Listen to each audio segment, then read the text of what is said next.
No flux.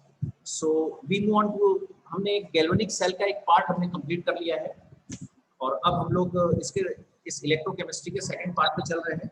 कुछ numericals भी मैंने लास्ट टाइम कराया था और हम लोग सेकंड पार्ट पर इसके चल रहे हैं, वेरी वेरी इंपॉर्टेंट पार्ट। तो आप इसको इस चैप्टर का सेकंड पार्ट कह सकते हो, part second.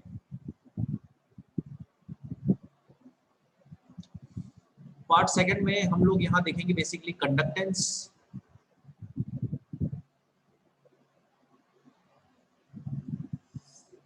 Of electrolytic solution.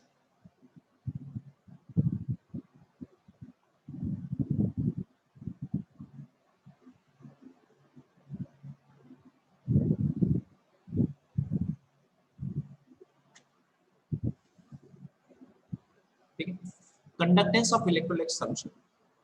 थोड़ा अगर फिजिक्स में आप लोग 10th में अगर आपको थोड़ा ध्यान होगा या आपने करंट इलेक्ट्रिसिटी तो पढ़ी लिया मैथ्स फिजिक्स में, है ना। अगर आप लोग को इलेक्ट्रिक करंट आपने पढ़ा होगा तो वहां पे आपने पढ़ा होगा कि resistance of wire, resistance of metallic wire, ये आपने टॉपिक पढ़ा होगा इलेक्ट्रिक करंट में। और रेजिस्टेंस ऑफ मेटालिक वायर में हम क्या बोलते हैं कि यहाँ पे एक मेटल का एक वायर है इस तरह से, ये इसका क्रॉस सेक्शन एरिया है ए, इसकी लेंथ है एल, तो इसका जो रेजिस्टेंस है उसको हम कहते हैं R, which is equal to rho. Rho is the resistivity, L by, I think ये वाला फार्मूला आपने पढ़ा होगा, ठीक है, मेटलिक वायर के लिए। ठीक है, हम लोगों को यहाँ बेसिकली इलेक्ट्रोलिटिक सॉल्यूशन का रेजिस्टेंस पढ़ना है। इलेक्ट्रोलिटिक सॉल्यूशन में सॉलिड नहीं होता एक तो सॉलिड नहीं होने के कारण लेंथ कैसे लेंगे, तो इस तरह से हम लेते हैं। तो रेजिस्टेंस ऑफ, जो सेकंड है, resistance of electrolytic solution, solution.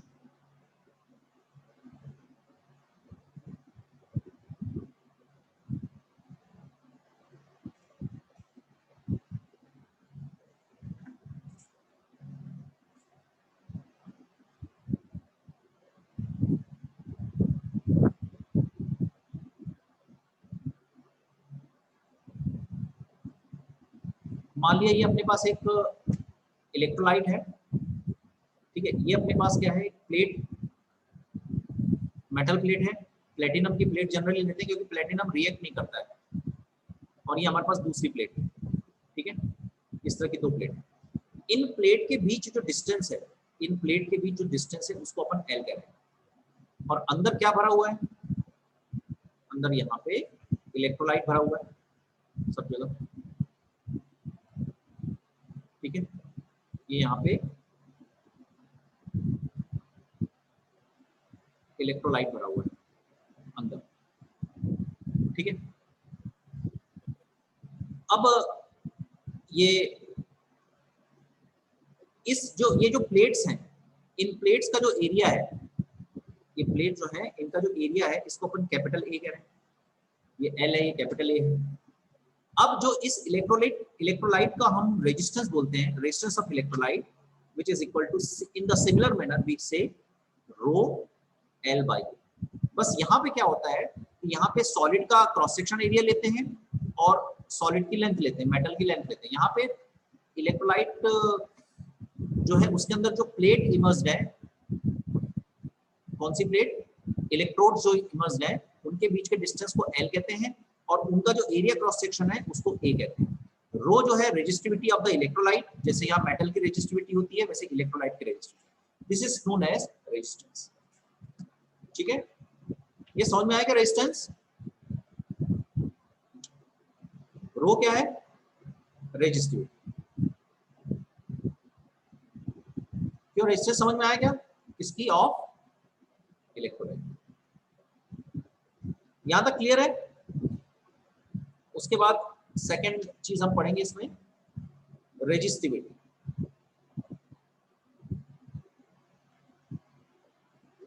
Of electrolyte. तो रेजिस्टिविटी में हम इसको उल्टा करके लिख सकते हैं, रो इज इक्वल टू क्या हो जाएगा, आर ए बाय एल, ये हो जाएगा रो इज इक्वल टू।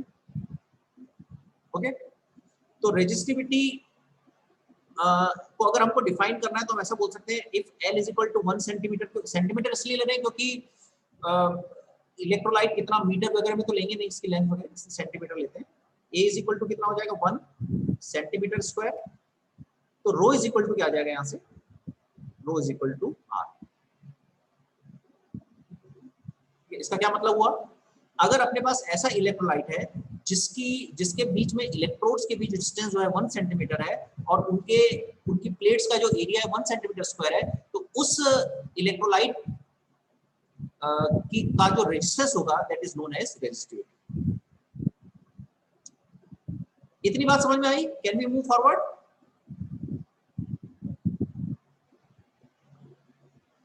क्यों भाई, इतनी बात समझ में आ गई क्या? Can we move forward? दोनों डेफिनेशन समझ में आ गई? ओके, तीसरी डेफिनेशन पे चलते हैं।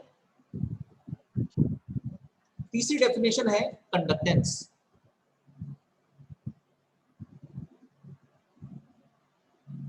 इसको हम लोग जी से शो करते हैं। तो reciprocal of resistance is called conductance, that is conductance is equal to 1 upon R, 1 upon R. तो reciprocal of resistance is conductance, जितना ज्यादा कंडक्टेंस होगा उतना कम रेजिस्टेंस होगा। ठीक है, अब G is equal to 1 upon R की वैल्यू क्या है, रो एल बाई ए, तो क्या मिल जाएगा 1 upon row A by L. इस 1 अपॉन रो को हम कहते हैं के ए बाय एल। रो क्या कहलाती है, रो इज द रेजिस्टिविटी, तो के क्या कहलाएगी, conductivity. K is equal to 1 upon rho, और के को हम कहते हैं कंडक्टिविटी, रेजिस्टिविटी का उल्टा। के एक्चुअल में कप्पा का साइन है, कप्पा बोलते हैं इसको। नॉर्मल अपना इंग्लिश वाला के नहीं है, ग्रीक वाला के है, पर अपन नॉर्मल के लिखेंगे। क्या इतनी चीजें समझ में आ गई? कंडक्टिविटी, ये फोर्थ डेफिनेशन है conductivity. Conductivity is the reciprocal of resistivity, ये फोर्थ डेफिनेशन हो गई। क्या चारों डेफिनेशन समझ में आ गई?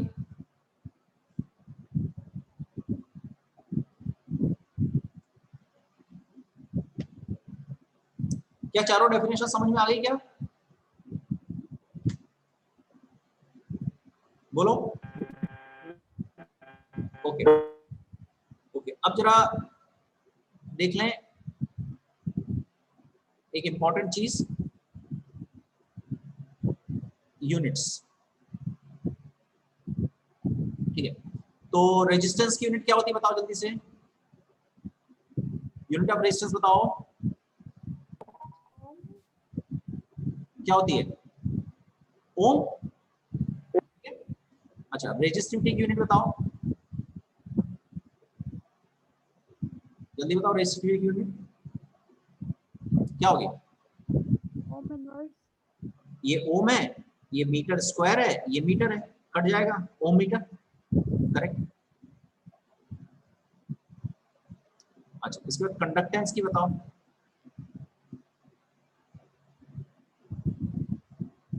कंडक्टेंस की क्या होगी?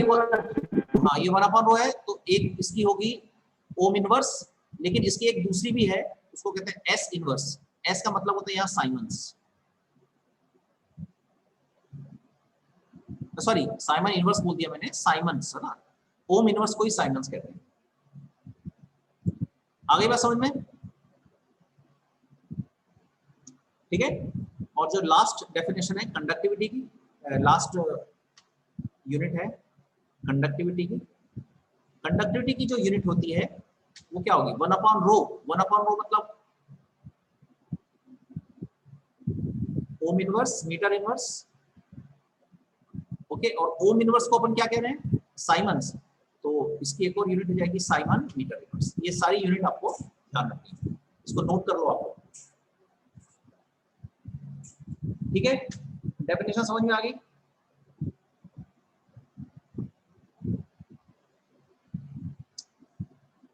Okay, should we move forward? आगे बढ़ते हैं हम लोग।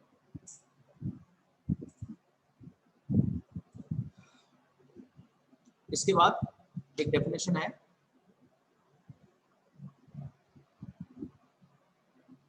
Ionic conductance.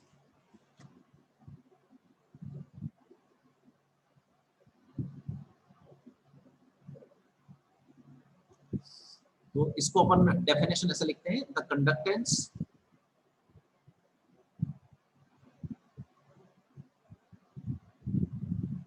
caused by ions in an electrolyte is called ionic conductance। ठीक है, ये किन किन चीजों पर डिपेंड करता है? पहला, नेचर ऑफ इलेक्ट्रोलाइट,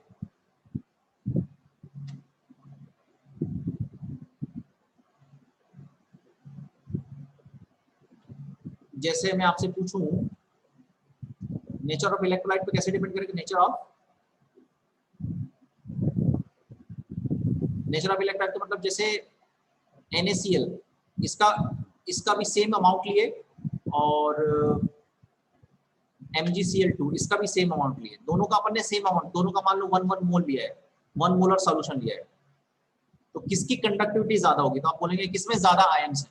तो ऑब्वियसली इसमें 3 आयन टूटेंगे, एक Mg+2 का आयन टूटेगा और एक दो Cl- के, तो टोटल 3 आयन टूटेंगे इसमें, जबकि इसमें 2 ही आयन टूटेंगे। तो इसमें 2 आयन ब्रेक होंगे, इसमें 3 आयन ब्रेक होंगे। तो नेचर दोनों का हालांकि अमाउंट सेम लिया है, पर नेचर इसका नेचर ऐसा है कि ये 3 आयन ब्रेक करता है, तो इसकी आयनिक कंडक्टिविटी ज्यादा होगी। ठीक है, दूसरा डिपेंड करता है size of ion produced.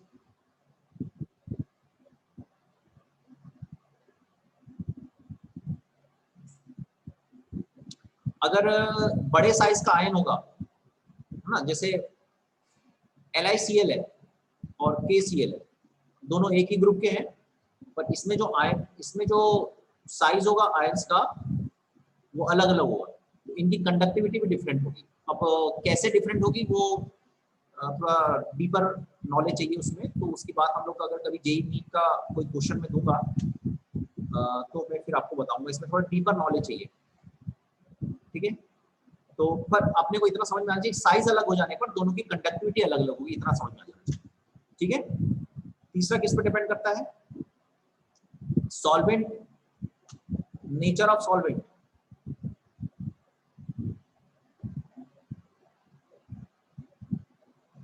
It's viscosity.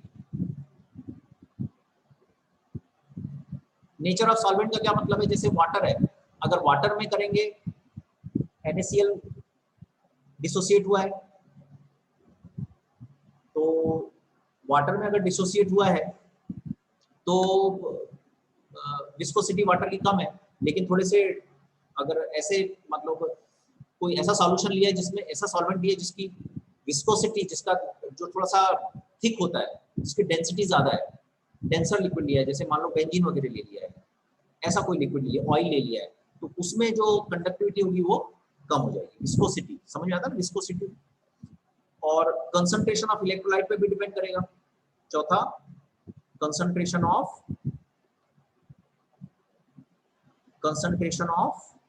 Electrolyte पे। कंसंट्रेशन ऑफ इलेक्ट्रोलाइट पे कैसे डिपेंड करेगा भाई? कंसंट्रेशन ऑफ इलेक्ट्रोलाइट पे ऐसे डिपेंड करेगा कि जितने ज्यादा कंसंट्रेशन होगा उतने ज्यादा आयन प्रोड्यूस होंगे, तो कंडक्टिविटी बढ़ना चाहिए। और लास्ट है टेम्परेचर पे डिपेंड करता है। अगर टेम्परेचर हम बढ़ाएंगे तो जो टेम्परेचर बढ़ाने पर जो कंडक्टिविटी होती है, कंडक्टिविटी जो होगी टेम्परेचर बढ़ाने पर वो इंक्रीज होगी। क्यों इंक्रीज होगी? बिकॉज टेम्परेचर बढ़ाएंगे तो आयंस का मूवमेंट बढ़ता है, तेजी से मूव करेंगे। तो इस तरह से हम लोग ये इतने फैक्टर्स पे डिपेंड करती है, 5 फैक्टर्स पे। क्वेश्चन बोर्ड एग्जाम में पूछा जाता है आयनिक कंडक्टिविटी किन चीजों पे डिपेंड करती है। तो क्या ये आयनिक कंडक्टिविटी समझ में आ गई? Can we move forward? Yes sir. Okay okay, next है हमारा टॉपिक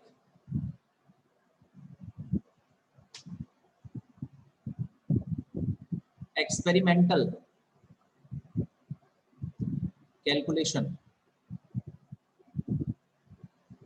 ऑफ कंडक्टेंस।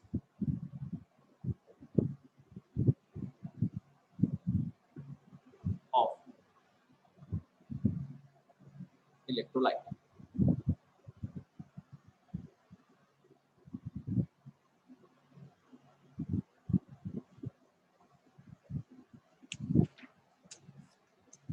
ठीक है, ओके। सो इसके लिए हम एक छोटा सा, अब जैसे कोई इलेक्ट्रोलाइट है तो इलेक्ट्रोलाइट का कंडक्टेंस हम कैसे मेजर करेंगे? तो एक एक्सपेरिमेंट, एक कंटेनर लेता है, उस कंटेनर में हम एक्सपेरिमेंट करके पता करते हैं वो कंटेनर किस टाइप का होता है। तो ये आपको बनाना पड़ेगा। कंटेनर में एग्जैक्ट बना देता हूँ।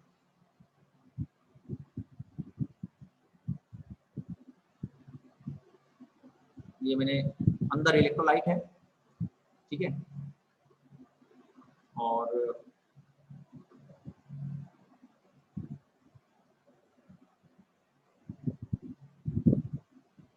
ये 2 इलेक्ट्रोड ले लिया, ठीक है, 2 इलेक्ट्रोड्स हैं। यहाँ से एक पतला सा मेटल वायर लेते हैं,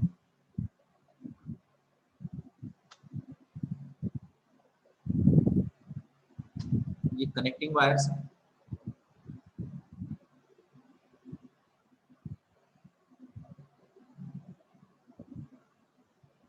इस तरह से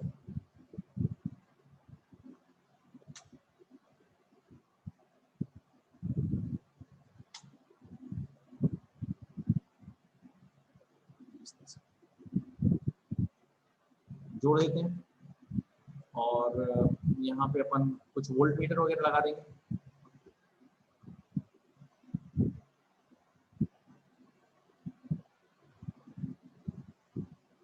पता करने के लिए अब यहाँ पे आयंस होंगे, प्लस एंड माइनस आयंस होंगे बहुत सारे, क्योंकि ये क्या है, ये अपने पास क्या है, इलेक्ट्रोलाइट। इलेक्ट्रोलाइट में प्लस और माइनस आयंस होते हैं खूब सारे, ठीक है। ये क्या है, प्लेटिनाइज्ड इलेक्ट्रोड है।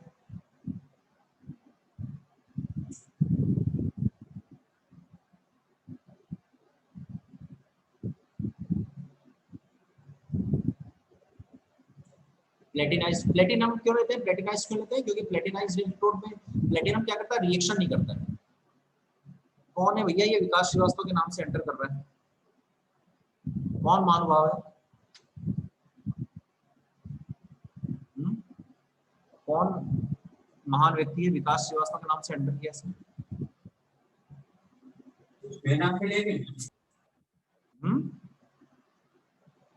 ओके, सो इस, अच्छा, इस ये जो प्लेट है, ये प्लेट में आपको थोड़ा सा ऐसा बता देता हूँ। प्लेट जो है, देखो प्लेट वो आपको एक लाइन दिख रही होगी, पर बेसिकली क्या है, बेसिकली क्या है, देखो प्लेट ऐसी है, बेसिकली प्लेट ऐसी होती है ना,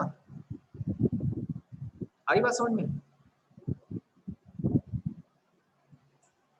ये है बेसिकली, तो ये तो इसका इसका कुछ ना कुछ एरिया होगा, तो इस प्लेट का एरिया ए है, और यहाँ से यहाँ तक का जो डिस्टेंस है वो अपन ने एल लिया है दोनों प्लेट्स के बीच में। आई बात समझ में? तो अब हम क्या करते हैं कि इसको हम कंडक्टिंग सेल कहते हैं, conducting cell.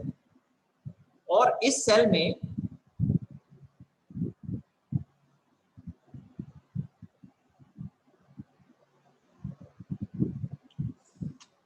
Resistance of the solution क्या हो जाएगा, रो एल बाई ए हो जाएगा। आई बात समझ में? अब यहां पर इस रेजिस्टेंस को हम लोग लिखते हैं, इसको हम लिखते हैं, क्या मैं इसको 1/k लिख सकता हूं? चेक करो, क्या मैं इसको 1/k लिख सकता हूं? रो को 1/k लिख सकता हूं क्या? रो क्या है,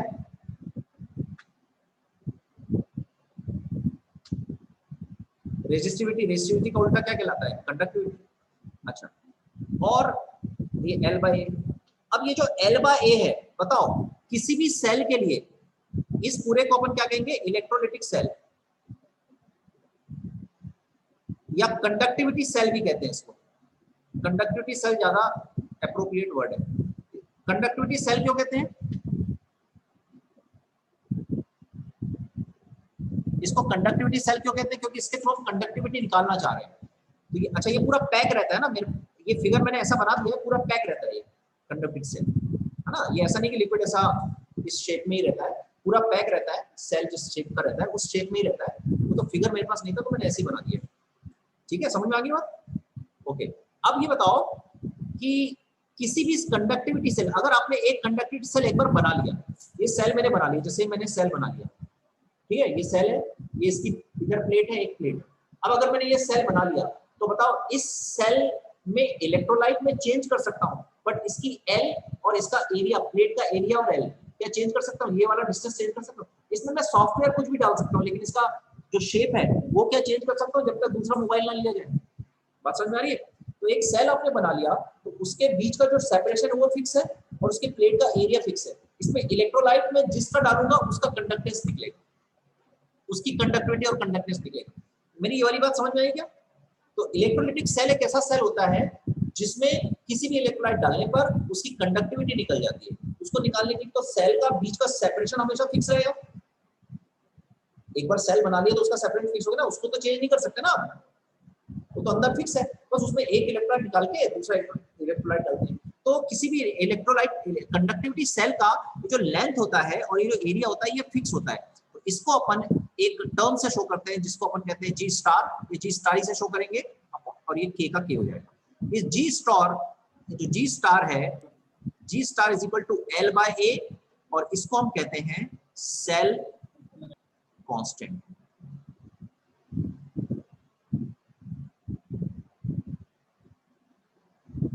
क्या इतना समझ में आ गया, सेल कांस्टेंट समझ में आया। It is very very important, this cell constant term is very important और इसको आपको बहुत अच्छे से ध्यान रखना है। ये जो सेल कांस्टेंट वाली टर्म है, this is very very important. क्या ये वाली बात समझ में आ गई क्या, यस या नो बोलो, फिर मैं आगे बढ़ता हूँ। इतना समझ में आ गया। yes,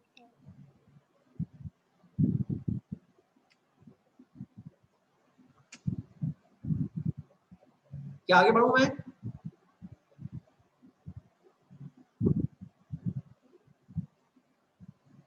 okay. तो ध्यान रखना, सेल कांस्टेंट ध्यान रखना इंपॉर्टेंट है। एल बाय ए को अपन सेल कांस्टेंट कहते हैं, दिस इज इंपॉर्टेंट।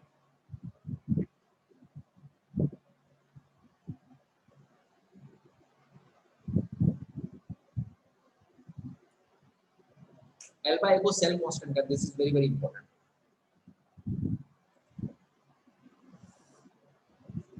तो अपने पास एक बड़ा इंपॉर्टेंट डेफिनेशन आ गई है, ये बहुत इंपॉर्टेंट डेफिनेशन है कि जो रेजिस्टेंस है it is equal to G star cell constant upon के।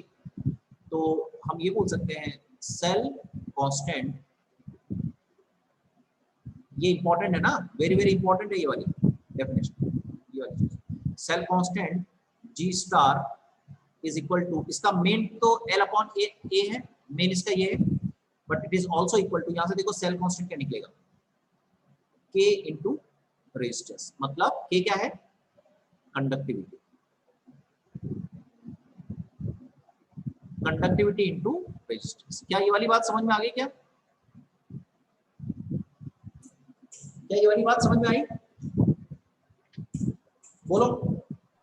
ठीक है, yes, sir. This is very very important definition, ये न्यूमेरिकल्स में बहुत काम आने वाली है, वेरी वेरी इंपॉर्टेंट, अच्छे से ध्यान रखना इसको।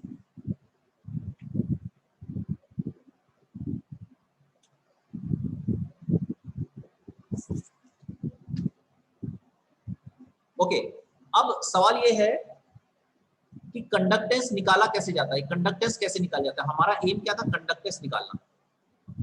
तो कंडक्टेंस कैसे निकाला जाता है इसको जरा समझिए। तो सबसे पहले क्या किया जाता है, के इज इक्वल टू क्या हो जाएगा, जी स्टार अपॉन आर, ऐसा निकाला जा सकता है। तो मेथड क्या होती है कंडक्टेंस निकालने की, मेथड टू कैलकुलेट कंडक्टेंस। तो ये जो बनाया था ना, ये जो अपन ने बनाया था, इसको अपन पूरा कंडक्टिविटी सेल कहते हैं। अब मैं इसको ऐसा ना शो करके सिंपल ऐसे बॉक्स में शो कर दूंगा। ये बॉक्स हमारा कंडक्टिविटी सेल हो जाएगा, इसका कुछ ना कुछ रेजिस्टेंस होगा इसका इलेक्ट्रोलाइट का, तो ये बॉक्स जो हो जाएगा मेरा, ये कंडक्टिविटी सेल हो जाएगा। अभी इतना बड़ा नहीं शो करूंगा, ठीक है। ये मेरा कंडक्टिविटी सेल हो जाएगा, सीसी बोल रहा हूँ इसको। क्या ये वाली बात समझ में आई है? कंडक्टिविटी सेल की, सीसी की बात समझ में आ गई यहां तक? ठीक है। अब मैं ऐसा बोलूंगा, तो सबसे पहले क्या किया जाता है, cell constant of conductivity cell is calculated. मतलब जो कंडक्टिविटी सेल में बना रहा हूं, ये देखो, ये कंडक्टिविटी सेल मैंने बनाया, तो इसका सेल कांस्टेंट मतलब एरिया इसका प्लेट का मुझे पता रहेगा, तो एरिया पता है मुझे, इसका लेंथ पता है, तो एरिया और लेंथ पता है, तो सेल कांस्टेंट पता चल जाएगा। तो किसी भी कंडक्टिविटी सेल का मुझे सेल कांस्टेंट पता चल जाएगा, पहली बात। ठीक है। सेकंड चीज क्या है, resistance of the cell is measured using, ये आपने पढ़ा होगा फिजिक्स में, करंट इलेक्ट्रिसिटी में आपने पढ़ा होगा क्या, व्हीट स्टोन ब्रिज सर्किट पढ़ा है ना, व्हीट स्टोन ब्रिज सर्किट, बोलो है कि नहीं? तो व्हीट स्टोन ब्रिज सर्किट पढ़ा है ना आपने, तो उसके थ्रू निकल जाता है। व्हीट स्टोन ब्रिज सर्किट क्या होता है, जरा देखें, मेरी बातें समझ में आ रही क्या? ये दोनों चीजें समझ में आई ना? अपने को कंडक्टिविटी सेल से क्या निकालना है, कंडक्टिविटी ऑफ इलेक्ट्रोलाइट निकालना है। तो पहले अपन कंडक्टिविटी सेल का सेल कांस्टेंट निकाल लिया, फिर उसको अपन व्हीट स्टोन ब्रिज में लगा देते हैं। व्हीट स्टोन ब्रिज सबको पता है, देखो ऐसा होता है, आई थिंक सबको पता होगा व्हीट स्टोन ब्रिज, ये आपने फिजिक्स में पढ़ा है। ये मेरा कंडक्टिविटी सेल है और इसका कोई रेजिस्टेंस होगा, इसको R2 बोल लेते हैं, ऐसे ही होता है ना।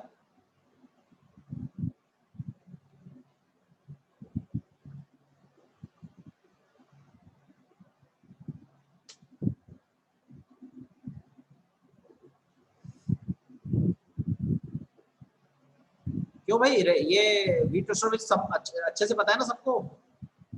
यहाँ रेजिस्टेंस होता है R1, यहाँ R2 हो गया, यहाँ पे R3 होता है, यहाँ पे R4 होता है, ठीक है। यहाँ पे बीच में जो है गैल्वेनोमीटर होता है, ये बताने के लिए कि करंट किधर डिफ्लेक्ट हो रही है।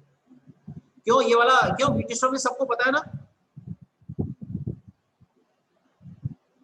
क्यों यहां तक चीजें समझ में आई क्या?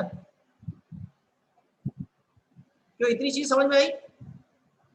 जल्दी बताओ सभी लोग। हाँ, और ये तो आपने अच्छे से पढ़ा है ना मेरे ख्याल से, व्हीट स्टोन ब्रिज तो पढ़ा होगा। ये सब इसका फंक्शन आपको मैं ज्यादा नहीं बता रहा हूँ, ठीक है। व्हीट स्टोन ब्रिज सर्किट,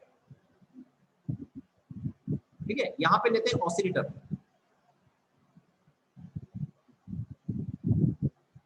ये एसी होता है, एसी करंट होता है, एसी करंट। डीसी क्यों नहीं यूज करते, उसका भी रीजन है, वो मैं बताऊंगा आगे। तो इसमें क्या करते हैं, जब इसकी बैलेंस कंडीशन होती है, आपको पता है क्यों व्हीट स्टोन ब्रिज पढ़ा ना सबको, इसकी जब बैलेंस कंडीशन, हाँ तो जब हाँ बैलेंस कंडीशन होती है, यार टाइम होने वाला है, जल्दी से ये फोटो खींचो वाला,